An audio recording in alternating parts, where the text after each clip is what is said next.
Gold surging over $4,000 isn't normal. Historically, when it moves this fast, something in the system is breaking, and it's usually the money. Wall Street calls it the debasement trade, but what if this is much more than just a trade? What if it's the opening move of a global currency realignment, where the US, China, and AI itself are all racing to secure the future of money? ETF inflows are stacking at a record pace, gold is flashing its oldest warning signal, and Bitcoin looks ready to break out of its latest consolidation range. And stay tuned for what could rocket Bitcoin toward 200K by year's end.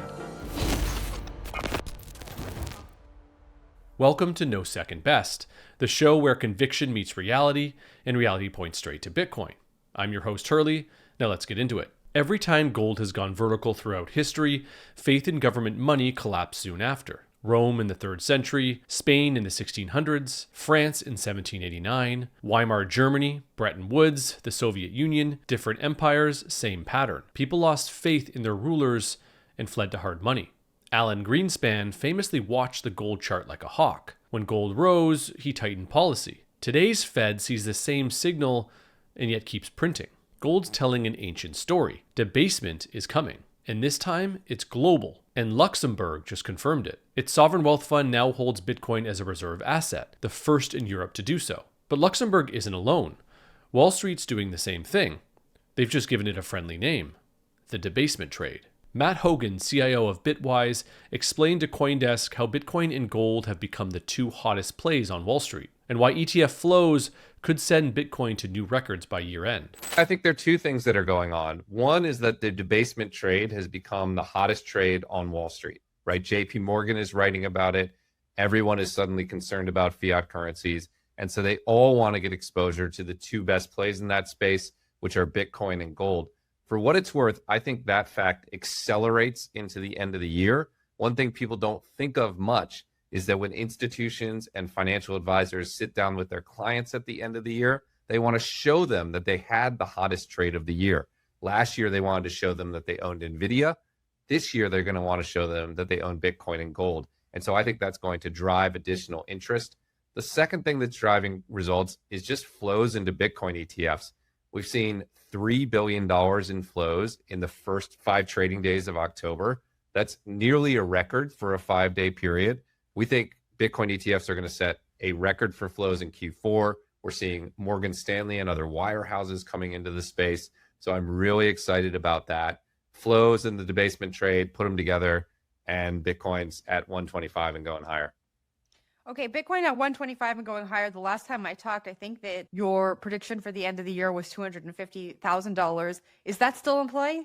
$200,000. Don't round me up yet. We said we said $200,000 in December of 2024, and yes, I still think it's in play.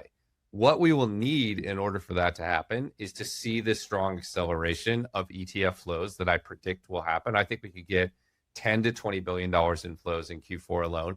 If we see that and reasonable corporate and government buying, I think 200,000 is a reach, but still very much possible by the end of the year. And the numbers back up Hogan's prediction. Bitcoin ETFs have now logged 8 straight days of net inflows. This chart shows how far Bitcoin ETF flows have already come in comparison with the gold ETF in the years after its launch. So for flows to surpass those of year 1, as Hogan predicts, we will need to see continued flow increases in Q4. This chart by Bitwise shows institutions as a whole have bought 944,000 Bitcoin this year, 7 times the new supply minted by miners, which is the gray bar on the right. Each inflow is another day the market absorbs more Bitcoin than the network can create. That's why supply on exchanges is plunging, even as price grinds sideways. And right now, the price is consolidating between 110 and 125,000, a range we've been coiling in for months. Look at these long consolidation zones over the last 3 years, each one followed by a breakout.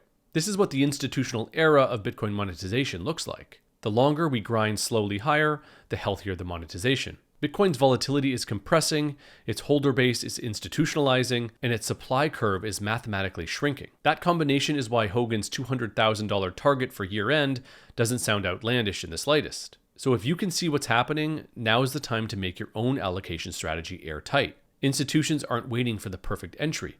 They're executing mandates $1 billion buy at a time. And that's exactly what Swan Private helps families and high net worth investors do. build generational Bitcoin positions with concierge service, airtight custody, and inheritance planning designed for the long game. When the next leg of this market begins, you'll want a plan, not a panic. Talk to the team that's already helping over 5,000 clients turn conviction into strategy. You can learn more about Swan Private at swan.com/nosecondbest.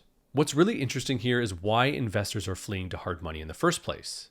Jeff Park was on the Pomp podcast, and he said that this trend is no longer signaling fear. It's signaling acceptance. People know that printing won't stop, and they've stopped pretending there's another way.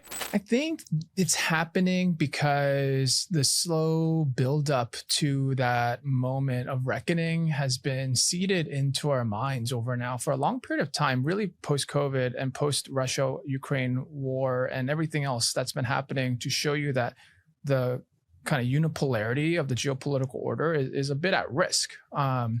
So I don't think people just woke up one day and decided like, oh, debasement is the thing that we want to focus on. It's been like a steady crescendo of a buildup.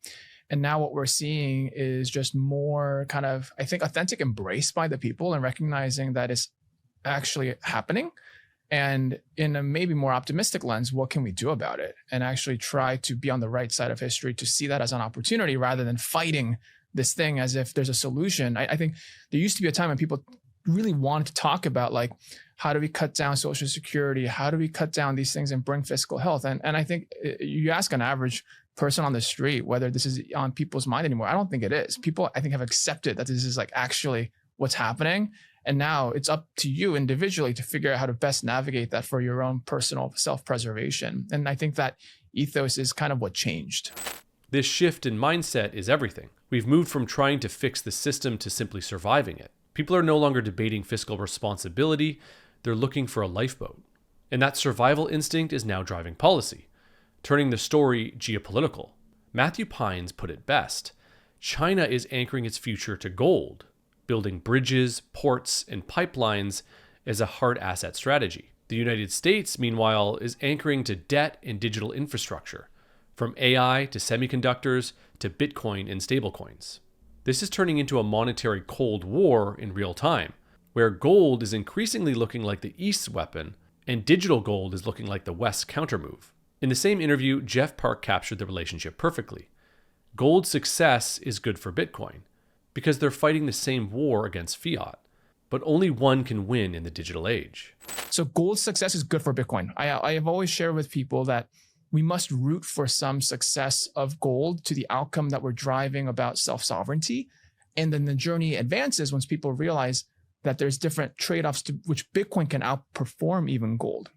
And I think what we're seeing is more of that migration across the mass population psyche. All roads lead to Bitcoin, right? In my opinion. That's why people also have said, within the crypto VC industry, like altcoins have been, on the margin great because at some level, those who find success in altcoins eventually allocate some portion back to Bitcoin regardless. Wealth creation leads to Bitcoin as part of the denominator. And so in some sense, gold is also an altcoin, in my opinion, because those who make money on gold, especially the young people, will eventually look to diversify. And the correlation will not be perfect. And so if you made a ton of money in gold, you have the higher chance of winning allocation from that pocket of money to invest in Bitcoin than from NVIDIA or from French government bonds or anything else. So actually, that kind of diversification outside of gold is probably a pretty meaningful trend we'll see. That's why when Tether also launched the product for where there's performance dictated by Bitcoin and gold performance as one of the first products they're going to institutional investors with, that shows you already the interplay that's possible by kind of widening the mode of people to invest capital into a pool of asset where you're actually being kind of Trojan horsed Bitcoin exposure in the back end. That's right. All roads lead to Bitcoin. Gold is the analog hedge. Heavy, slow, and political. Bitcoin is the digital hedge, portable, verifiable, and neutral. And just look at the timing. Gold spikes to $4,000 just as governments admit their debt can never be repaid. It's the same pattern we've seen for centuries.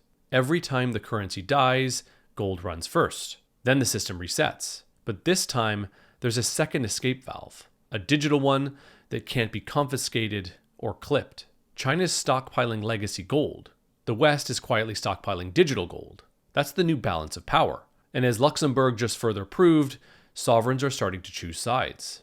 But even as governments choose sides, none of them can control what makes Bitcoin powerful: the fact that no one runs it. David Marcus, CEO of Lightspark, and the man who once led Facebook's failed Libra project, explained on Bloomberg what he learned the hard way. Decentralization isn't optional. You've also said in the past, though, that part of the reason that the effort you led at Meta with Libra didn't work is because just regulators also put up a lot of roadblocks. I think the quote you said in the past was it was 100% a political kill. Yes. Do you think if you were working on it today, during the Trump administration, things would have been different? Maybe, but I think the bottom line is when we announced Libra, a week later or 2 weeks later, I was testifying in front of Congress. You can't call Satoshi Nakamoto to testify in front of Congress. And the point is, if you're actually putting so much power in the hands of a consortium or a foundation or someone leading this thing, like is identifiable, then you have a problem. And so you want to build on top of something that really looks and behaves just like the internet. And for money, this is Bitcoin. Bitcoin is the internet of money. We just need to build the technologies and capabilities to enable it to move the money where it starts and where it ends. Have you had these conversations with the Trump administration, with regulators? Are you encouraged by the direction they're moving in? Yeah, I mean, I think it's definitely better now than it was. And, you know, it's a pretty low bar given what the previous administration tried to do in terms of putting roadblocks in front of the entire industry. But I think we're building on top of Bitcoin, and now you have all of these ETFs and all of these large financial institutions that are supporting and embracing Bitcoin. And so I think the horse has left the barn. There's just no way that we're going to change that. And Bitcoin is the most accepted and trusted digital asset in the world right now. I still feel Bitcoin is severely undervalued, especially if you compare it to gold. If Bitcoin was worth as much as gold, it would be $1.3 million a Bitcoin. And I think it's just a matter of time. And I also feel like the utility phase of Bitcoin as a neutral settlement network and asset for all of the payments in the world hasn't been priced in at all. So I think it's just still so incredibly early for the asset and the network. Facebook's Libra project failed because it had a CEO. Bitcoin succeeds because it has none. As Marcus put it, you can't call Satoshi Nakamoto to testify in front of Congress. That's the point. Bitcoin doesn't need permission. Now Marcus is building on Bitcoin instead of competing with it, because he sees what the rest of the world is just starting to see. Bitcoin is the neutral settlement layer for the entire planet. So each collapse throughout history ends with the same search for truthful money. And this time, we don't have to dig it out of the ground. What we're watching now is bigger than inflation numbers or ETF flows. It's a monetary arms race for the digital age. China anchors on gold and state control. The US anchors on AI, innovation, and a permissionless network it can't fully control, but can benefit from. Luxembourg's move is a signal to Europe. Gold surge is a signal to the Fed, and Bitcoin's grind is a signal to the world that a new standard is emerging, block by block. The old world hoarded shiny metal. The new world runs code. And when the dust settles, the winner won't be the currency that controls people, it will be the money that sets us free. But what do you think? Are we witnessing the start of a new monetary Cold War? Gold versus digital gold? And if so, how long before Bitcoin becomes the reserve asset everyone pretends to ignore, but secretly accumulates? Drop your thoughts in the comments, like this video, share it with someone still thinking in fiat, and subscribe to the Swan Bitcoin channel for more signal every single day. Thanks for watching, and remember, there is no second best money.